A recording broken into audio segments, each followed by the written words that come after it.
গাইবান্ধার সুন্দরগঞ্জে চম্পা আক্তার নামের এক মাদ্রাসা ছাত্রী আত্মহত্যা করেছে। মৃত্যুর আগে ওই ছাত্রের এ সংক্রান্ত একটি ভিডিও সামাজিক যোগাযোগ মাধ্যমে ছড়িয়ে পড়ে। নিহত ছাত্রী সর্বানন্দ ইউনিয়নের খাজেমন ইসলামিয়া দাখিল মাদ্রাসার নবম শ্রেণীর শিক্ষার্থী।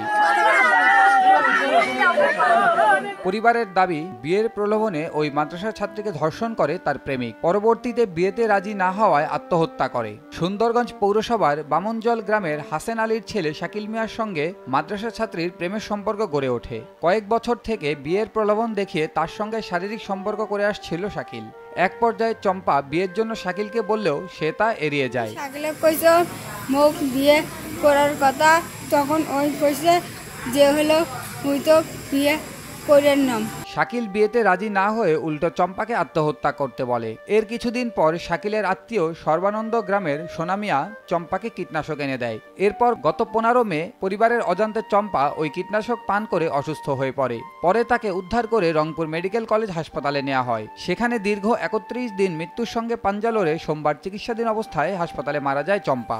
তুই বিষ খাস না কি খাস, তুই মর নি যা, তুই মরলেই মর কি, না মরলেই মর কি। চম্পার পরিবার জানায় তাদের সম্পর্কের বিষয়টি শাকিলের পরিবার জানতো এবং বিষয়টি মীমাংসার চেষ্টা করে। তবে চম্পাকে বাড়ির বউ করতে রাজি হয়নি শাকিলের পরিবার।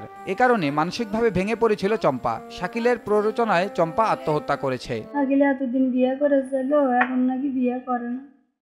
ওই নাকি কইছে বলে আমি একটা তোকে ওষুধ দেবো, ওটা খায়া তোকে ভিডিও করে দেখাবো, আমি তো তখন বিয়ে করবো। 14 বছর মেয়েকে আমি বিষ কিনে আনি দিল আর খাইলো, যদি না দিলে হয় আমার মেয়ে তো বিষ খাইলো না। দর্শন করার পর ওই সবগুলো আবার ভিডিও করে রাখিয়া দিছে। যদি তুই কেউ দ্বারে কস, যদি কেউ দ্বারে বলস, তাহলে এইগুলো আমি নেটে ছেড়া দিব, মানুষের দ্বারে কমো। আমার ছোট বোন এই শরমে লজ্জায় বিষ খাইছে। শোনা চেহারাটা এই চেহারার কাছে বিষ আনি চাইছে, এই বলে বিষ আনি দিছে। কীটনাশক সরবরাহকারী অভিযুক্ত সোনামিয়ার দাবি, চম্পা কেন বিষ খেয়েছে তা সে জানে না। ওই যে বিষ খাইছে, কেন খাইছে, কি কারণে খাইছে, ওই মেয়েই ভালো জানে, আমি কিচ্ছু জানি। এ বিষয়ে সুন্দরগঞ্জ থানার ওসি মোহাম্মদ আব্দুল হাকিম আজাদ বলেন, এই ঘটনায় আত্মহত্যার প্ররোচনায় একটি মামলা হয়েছে।